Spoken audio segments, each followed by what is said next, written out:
সুপ্রিয় দর্শক মণ্ডলী, আমি আপনাদেরকে গাজীপুর মিডিয়ার পক্ষ থেকে জানাচ্ছি আন্তরিক মোবারকবাদ। আজ রবিবার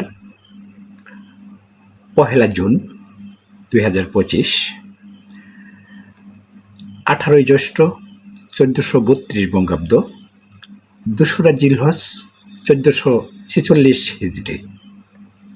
আজকে আমার প্রাণপ্রিয় পত্রিকা দৈনিক রূপবাণীতে যে সমস্ত উল্লেখযোগ্য হেডলাইনগুলো করেছেন আমি আপনাদেরকে একটু জানানোর চেষ্টা করছি।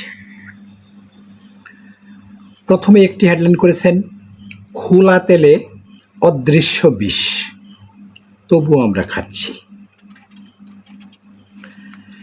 ছাত্রদল সভাপতির পদ হারানোর গুঞ্জন, যা বললেন সাধারণ সম্পাদক।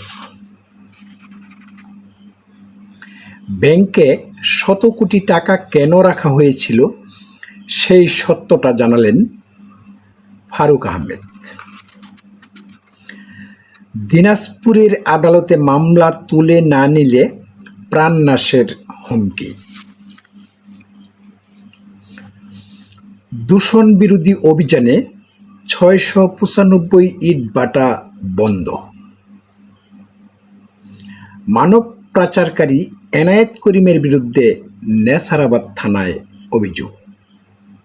সুপ্রিয় দর্শক মণ্ডলী, এই ছিল আজকের জাতীয় পত্রিকা দৈনিক রূপবাণীতে উল্লেখযোগ্য হেডলাইন।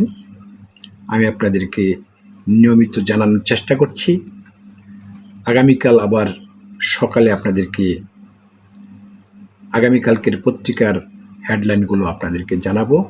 যারা আপনারা নিয়মিত আমার ভিডিও দেখেন তারা অবশ্যই লাইক, কমেন্ট এবং আমার চ্যানেলটি সাবস্ক্রাইব করবেন। সকলকে অনেক অনেক ধন্যবাদ।